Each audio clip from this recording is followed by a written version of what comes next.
Python में data structures और algorithms कितनी इंटरेस्टिंग चीज है। हम लोगों ने पाइथन की प्लेलिस्ट स्टार्ट कर दी है, उसमें प्रिमिटिव डेटा स्ट्रक्चर्स और नॉन प्रिमिटिव डेटा स्ट्रक्चर्स दोनों देख चुके हैं। प्रिमिटिव की पूरी वीडियो अपलोडेड है, नॉन प्रिमिटिव की सारी वीडियोस अपलोडेड है।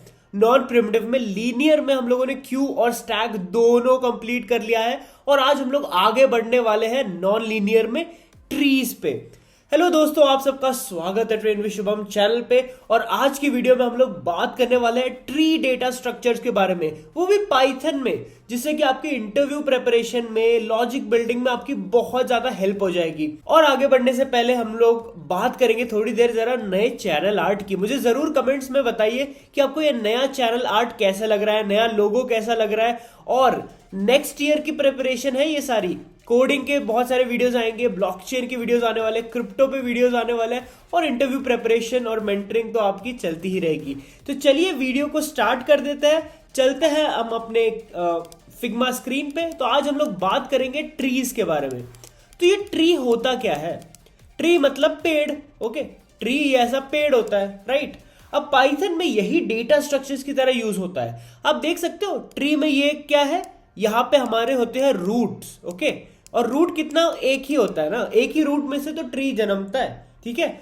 और यहाँ पे हमारे होते हैं ब्रांचेस, या तो लेफ्ट साइड में जा रहा है या फिर राइट पे जा रहा है। तो वैसे ही आपका ट्री डेटा स्ट्रक्चर रहता है। तो ट्री में एक टाइप का ट्री रहता है जिसको बोलते हैं हम लोग binary tree, okay. Binary tree. अब इसको बाइनरी क्यों बोलते हैं? अब कंप्यूटर साइंस की अगर भाषा में बात करें तो बाइनरी मतलब 0 या फिर 1, ठीक है। दो चीजें, 0 और 1, टू थिंग्स। Binary means 2। तो अगर एक ट्री जिसका एक रूट है तो उसके कितने चाइल्ड हो सकते हैं? या तो 0 या फिर 1 या फिर 2, इससे ज्यादा नहीं हो सकते, ठीक है। उसके या तो 0 हो सकता है, या तो 1 हो सकता है, या फिर 2, दो बच्चे हो सकते हैं, इससे ज्यादा नहीं हो सकते। एंड मैंने से बच्चे या फिर चाइल्ड, मैं बताता हूं क्या है। तो ये होता है अपना रूट नोड, ओके। ये होता है हमारा रूट नोड।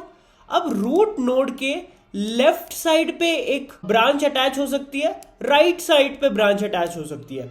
ये सेम यही ट्री है, ये रूट है, इसके लेफ्ट साइड पे ब्रांच अटैच हो सकती है और राइट साइड पे ब्रांच अटैच हो सकती है। तो वैसे ही हमें काम करना है, ठीक है, लेफ्ट और राइट। अब ये हो गया आपका कॉन्सेप्ट ट्री का। अब ट्री का कॉन्सेप्ट समझने के लिए अगर आपने पुरानी वीडियो देखी है, लिंक्ड लिस्ट का कॉन्सेप्ट समझने की कोशिश की थी हमने, कि एक होता है नोड, ओके, एक होता है नोड। अब इस नोड के पास डेटा रहता है और नेक्स्ट नोड का एड्रेस रहता है। तो ये होता है नोड जिसके पास डेटा रहता है और नेक्स्ट नोड का एड्रेस रहता है। ट्री के केस में चीजें थोड़ी सी चेंज हो जाती है। आपका नोड जो होता है उसके पास 3 चीजें होती है। एक तो डेटा रहता है, ओके, डेटा रहता है, और उस डेटा के और या फिर नोड के लेफ्ट साइड में जो है उस चीज की इंफॉर्मेशन रहती है और राइट साइड में जो है उस चीज की इंफॉर्मेशन रहती है। तो ये रहता है आपका नोड। तो आपके नोड में क्या 3 प्रॉपर्टीज होनी चाहिए? लेफ्ट साइड होना चाहिए, राइट साइड होना चाहिए और डेटा होना चाहिए। चलिए इसी कॉन्सेप्ट को लेके कोड करना स्टार्ट कर देते हैं, ठीक है। तो ये आ चुके हम लोग एक नई फाइल बना लेते हैं माई ट्री नाम की .py, ओके, mytree.py। अब मैंने क्या बनाया, इसको थोड़ा सा बड़ा कर लेता हूं जिससे कि आपको दिखाई दे, ओके। अब मैंने क्या बताया था कि नोड होगा आपका क्लास, ओके, क्लास नोड। अब उसमें प्रॉपर्टीज क्या क्या होंगी, कंस्ट्रक्टर बना लेते हैं, डेफ अंडरस्कोर अंडरस्कोर इनिट। अब इसमें प्रॉपर्टीज मैंने क्या क्या बताई थी, लेफ्ट होगा, राइट होगा और डेटा होगा। तो सेल्फ डॉट लेफ्ट, ओके, इसमें कुछ तो वैल्यू आएगी। अभी के लिए नन रख देते हैं क्योंकि हम लोग सोच रहे कि अभी के लिए वो ट्री का जो नोड है एम्प्टी है, ठीक है, खाली ट्री है अभी। Self dot right, okay, right में भी नन रख देता है क्योंकि अभी ट्री खाली है। और सेल्फ डॉट डेटा, ठीक है, जो भी आपका डेटा होगा वो इधर आ जाएगा डेटा। अब जब भी हम लोग नोड क्रिएट करेंगे हम लोग डेटा ऊपर से पास कर देंगे। तो यहां पे मैं लिख दूंगा डेटा। इसका क्या मतलब है कि कंस्ट्रक्टर में ही आप डेटा को पास करा रहे हो, तो जब भी ऑब्जेक्ट बनेगा तो ये डेटा को पास करा देंगे। और ये तो हो गया आपका नोड क्रिएट। अब क्या करते हैं, अब प्रिंट करा देते हैं नोड को। तो डेफ एक बना देते हैं शो नाम का, ओके। ये क्लास का फंक्शन इसलिए सेल्फ आना बहुत इंपॉर्टेंट है। और मैं प्रिंट करा दूंगा यहां पे self dot data, okay, self dot data. और ये मेरा एक बेसिक सा ट्री का नोड तैयार हो गया। ट्री तैयार नहीं हुआ है, ट्री का नोड तैयार हो गया। तो मैं उसको प्रिंट करा दूंगा, प्रिंट। अच्छा, उससे पहले मुझे ऑब्जेक्ट भी बनाना पड़ेगा, तो मैं एक नोड बना देता हूं, रूट नोड। तो मेरा जो पहला नोड रहता है ट्री का वो हमेशा रूट नोड होता है। तो root is equal to node, okay, node. अब इसमें मैं वैल्यू डाल देता हूं 100, ओके, वैल्यू डाल देता हूं 100 और इसको करा देता हूं प्रिंट। अच्छा, प्रिंट ऑलरेडी लिखा हुआ है तो directly root dot show, okay, root dot show. और ये करा के मैं इसको करा देता हूं run, Python my tree dot P Y को रन करा देता हूं। तो उसने रूट नोड की वैल्यू प्रिंट करा दी। तो जो भी मेरी रूट नोड है उसकी वैल्यू प्रिंट करा दी। तो मतलब इसको समझो कि मैंने जो कोड लिखा है वो ऐसा कुछ तो है कि you have created one node, एक नोड बना दिया आपने जिसके सेंटर में डेटा है 100, लेफ्ट साइड नन है, ओके, और राइट साइड भी नन है, ओके, लेफ्ट साइड नन है और राइट साइड भी नन है। तो अगर मुझे लेफ्ट साइड होता, इफ सेल्फ डॉट लेफ्ट, अगर मेरे पास लेफ्ट साइड होता तो मैं क्या कर देता, self dot left dot show को मैं प्रिंट करा देता। तो अगर मेरे पास लेफ्ट साइड में कुछ भी डेटा है तो लेफ्ट साइड प्रिंट हो जाता। तो यहां पर अगर मैं रन कर दूं तो मेरे पास लेफ्ट साइड में कुछ डेटा है ही नहीं तो कुछ जाएगा नहीं। सिमिलरली अगर मैं, इफ मेरे पास सेल्फ डॉट राइट होता तो मैं क्या करा देता, self dot right dot show. इससे क्या हो जाता, अगर मेरे पास कुछ भी राइट में है तो वो राइट में पहले शो हो जाता, अगर कुछ लेफ्ट में तो लेफ्ट में पहले शो हो जाता। तो अगर मैं इसको रन कर दूं तो भी 100 ही प्रिंट हो रहा है। इसका यही मतलब है दोस्तों कि मेरे लेफ्ट और राइट में कुछ भी नहीं है, कुछ भी नहीं है। तो लेट्स से अगर मुझे एक ट्री बनाना है जो कि ऐसा कुछ तो है, 100 है, लेफ्ट में है 99 और राइट में है 101।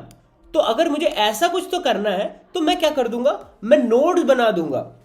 मैं बना दूंगा ऐसे कि root dot left is equal to 99, ठीक है, root dot left is equal to 99 और root dot right is equal to 101।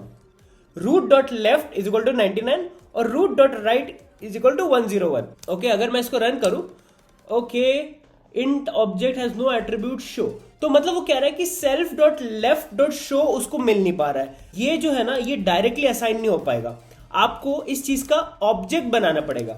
तो मैं एक ऑब्जेक्ट बना देता हूं, आर लेफ्ट, मतलब रूट के लेफ्ट का ऑब्जेक्ट जो कि एक नोड ऑब्जेक्ट रहेगा, ठीक है, नोड ऑब्जेक्ट। इसमें डाल दूंगा मैं वैल्यू 99। अब आप समझिए इस बात को कि मैं जब भी लेफ्ट में कुछ भी डेटा डाल रहा हूं मैं डायरेक्टली 99 नहीं डाल सकता, मुझे उसका रूट का ऑब्जेक्ट बनाना पड़ेगा, नोड का ऑब्जेक्ट बनाना पड़ेगा। तो मतलब अगर मुझे ऐसे वैल्यू डालनी है तो ये भी एक नोड का ऑब्जेक्ट है, ये डायरेक्ट वैल्यू नहीं है, ये भी एक नोड का ऑब्जेक्ट है, ये कोई डायरेक्ट वैल्यू नहीं है, ठीक है। अब मैं इसका ऑब्जेक्ट बना दिया, रूट लेफ्ट और रूट का राइट, और रूट का राइट का ऑब्जेक्ट क्या हो गया, नोड ऑफ 101। अब मैं क्या कर दूंगा, ये 99 की जगह रूट ऑफ लेफ्ट डाल दूंगा और ये 101 की जगह रूट ऑफ राइट डाल दूंगा। आपको समझ में आ रहा है कि जब भी मैं लेफ्ट या फिर राइट ऑफ द ट्री में वैल्यूज डाल रहा हूं मैं नोड बना के डालूंगा। और अब अगर मैं इसको शो करता हूं तो आप देख सकते हो पहले 99 प्रिंट हुआ, फिर 100 प्रिंट हुआ और फिर 101 प्रिंट हुआ। बात को समझने की कोशिश कीजिए, ये प्रिंट कैसा हुआ है पता है, पहले ये प्रिंट हुआ, फिर ये प्रिंट हुआ और फिर ये राइट साइड प्रिंट हुआ, लेफ्ट डेटा राइट। अब ट्री के भी ट्रैवर्सल्स होते हैं, इन ऑर्डर ट्रैवर्सल होता है, प्री ऑर्डर ट्रैवर्सल होता है और पोस्ट ऑर्डर ट्रैवर्सल होता है, जिसके बारे में हम लोग आगे भी बात करने वाले हैं। बट आज की वीडियो में मैं आपको बताना चाहता था कि ट्री का कॉन्सेप्ट कैसा रहता है। तो ट्री का कॉन्सेप्ट दोस्तों कुछ तो ऐसा रहता है कि आपको एक नोड बनाना है जिसके अंदर 3 चीजें होगी, डेटा, लेफ्ट और राइट। और आपको जो लेफ्ट और राइट होगा वो पॉइंट करेगा किसी और नोड को। तो आप देख सकते हो आपने 3 नोड्स बनाए हैं यहाँ पे, एक रूट नोड जिसका बेसिकली ये रूट नोड है। अब आपने रूट नोड के लेफ्ट पे एक और नोड बनाया जिसके पास 99 वैल्यू है, रूट नोड के राइट में एक और वैल्यू, एक और बनाया जिसका वैल्यू है 101, ठीक है। तो ये इस तरह से आप एक ट्री बना सकते हो। अब अगर इसमें आपको और थोड़ी सी मेहनत करनी है कि ट्री में डेटा इंसर्ट करना है जो कि ऐसा बैलेंस्ड हो कि लेट्स से मेरा रूट नोड है 100, लेफ्ट में है 99 और राइट में है 101। अब मुझे 50 को इंसर्ट करना है, 50। तो 50 मतलब 100 से छोटा है और 99 से भी छोटा है, तो मतलब यहां पे इंसर्ट होना चाहिए 50। अब उस चीज के लिए अलग लॉजिक लगता है जिसको हम लोग बताएंगे नेक्स्ट वीडियो में। ये वीडियो मैंने बहुत ही सिंपल रखी थी जिससे कि आपको बस पता हो जाए कि ये क्लास कैसे बनाना है ट्री का। ओके, क्लास नोड कैसे बनाना है, उस नोड को शो कैसे करना है, और लेफ्ट और राइट क्या होता है ट्री में। ठीक है, आई होप आपको वीडियो पसंद आई होगी। आई होप यहां तक आपको कॉन्सेप्ट समझ में आ गया होगा ट्री का। हम लोग इन डेप्थ जाने वाले हैं, इंसर्ट कैसे करता है ट्री में, डिलीट कैसे करता है, सब कुछ बात करने वाले हैं। इसलिए चैनल को तुरंत सब्सक्राइब कर लीजिए और अगर आपको वीडियो पसंद आ गई होगी तो जरूर एक लाइक कर दीजिएगा। यहां तक देखने के लिए धन्यवाद। देखते रहिए trend with Shubham channel. Thanks for watching.